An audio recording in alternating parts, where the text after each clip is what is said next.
انہیں غفور کہہ رہے ہوتے ہیں، رشید کہہ رہے ہوتے ہیں، رحیم کہہ رہے ہوتے ہیں، رحمان کہہ رہے ہوتے ہیں جی، بلکہ ادب سے کوئی بلاتے پھر رحمانو کہتے ہیں۔ اب یعنی یہ ہمارے ہاں جو خصوصاً ہمارے خطہ پٹھار کے اندر بھی اور خصوصاً پنجاب کے اندر بھی تقریباً یہ اکثر و بیشتر ناموں کو بگاڑ دیا جاتا ہے۔ ہمارا کوئی ایسا کلچر بن چکا ہے کہ کسی کا نام جتنا بھی پیارا نام کیوں نہ ہو اس کو بگاڑ کے ہی ہم پکارتے ہیں۔ ایسا کرنا بہت غلط ہے، بلکہ اگر کوئی نادانستہ طور پر ایسا کرتا ہے تو یہ گناہ ہے، ناجائز ہے۔ ہاں، جان بوجھ کر جب مسئلے کا پتہ چل گیا ہے اس کے بعد اگر جان بوجھ کر کسی کا نام اگر عبد الغفور ہے اسے غفور بلاتا ہے، کسی کا نام عبد الرشید ہے رشید کہتا ہے، یا شیدو کہتا ہے، یا غفورہ کہتا ہے، یہ اس طرح کے اور جیسا کہ بگاڑ کے پیش کرتے ہیں، تو ایسا شخص ایمان سے ہاتھ دھو بیٹھتا ہے، کیونکہ یہ نام اللہ کا ہے۔ اب جیسا کہ عبداللہ اگر کسی کا نام ہے اسے اللہ کہیں گے؟ عبد کو ہٹا دیں، اللہ کہیں گے؟ نہیں کہہ سکتے نا۔ تو ایسے ہی یہ بھی نام رحمان بھی، رشید بھی، غفور بھی، شکور بھی، یہ بھی اللہ کے نام ہیں۔ عبد ہٹائیں گے تو یہ ناجائز ہے۔ عبد کا ساتھ میں ملانا یہ ضروری ہے، اس لیے جس کا نام ہے ایسا تو اسے اسی کے نام کے ساتھ صحیح نام سے عبد ملا کر پکاریں، عبد کے ساتھ اسے بلائیں۔ یہ فقہ کی کتابوں یہ مسئلہ لکھا ہوا ہے۔ ہمارے فقہاء کرام نے فرمایا اگر کوئی عبد کو ہٹا دیتا ہے تو وہ اس پر کفر کا خطرہ ہے کہ وہ کہیں کافر نہ ہو جائے، کیونکہ وہ کسی اور کو یعنی بندے کو، اللہ کے بندے کو وہ گویا کہ اللہ کہہ رہا ہے، وہ رب کہہ رہا ہے، کیونکہ اللہ کے علاوہ نہ اس کی ذات میں نہ اس کی صفات میں کوئی اس کا شریک نہیں ہے۔ تو جب کسی کو رحمان کہیں گے تو اس کا مقصد یہ ہے رحمان تو اللہ ہے، بندے کو رحمان نہیں کہہ سکتے، عبد الرحمان کہہ سکتے ہیں۔ تو اس لیے یہ چیز ذہن میں رکھنی ہے۔ تو نبی کریم صلی اللہ علیہ وسلم نے فرمایا اسلام یہ ہے کہ تم اللہ کی عبادت اس انداز میں کرو کہ تم اللہ کے ساتھ کسی کو شریک نہ ٹھہراؤ، شرک سے بچے رہو۔ دوسری چیز جو اس میں پیچھے بھی ایک دو مرتبہ اس پر گفتگو ہوئی ہے، ریاکاری۔ ریاکاری کو میرے آقا علیہ الصلوۃ والسلام نے فرمایا کہ یہ شرک اصغر ہے۔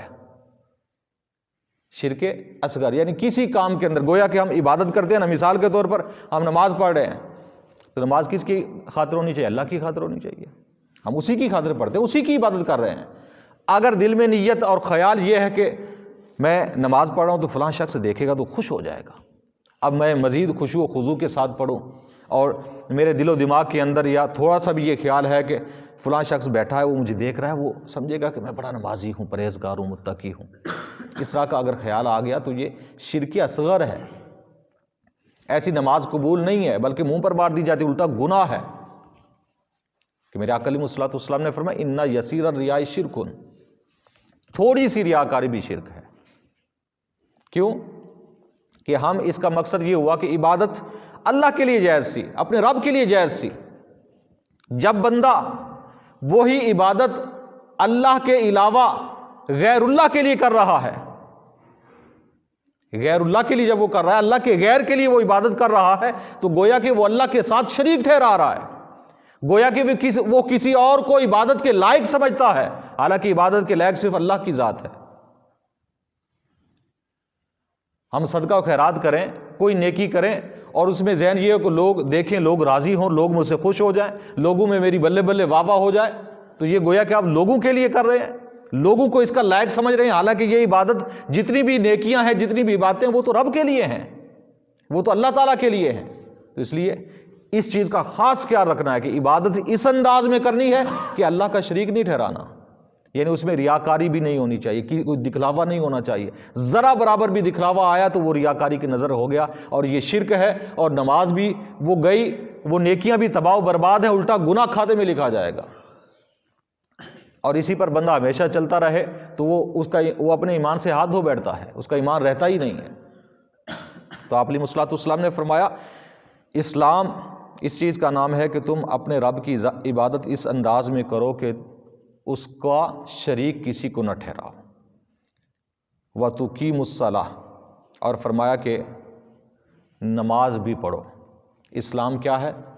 ایک تو عبادت اپنے رب کی اس انداز میں کرو کہ اس کے ساتھ کسی کو شریک نہ ٹھہراؤ، دوسرا نماز پڑھو، تیسرا زکوٰۃ دو، وَتُؤَدِّ الزَّکَاۃَ زکوٰۃ المفروضہ، جو فرض زکوٰۃ ہے فرمایا آپ علیہ الصلوۃ والسلام نے وہ تم ادا کرو، اور اس کے ساتھ ہی فرمایا وَتَصُومُوا رمضان، ماہ رمضان مقدس کے روزے بھی رکھا کرو، یہ اسلام کے اندر تمہارے اوپر لازمی ہے۔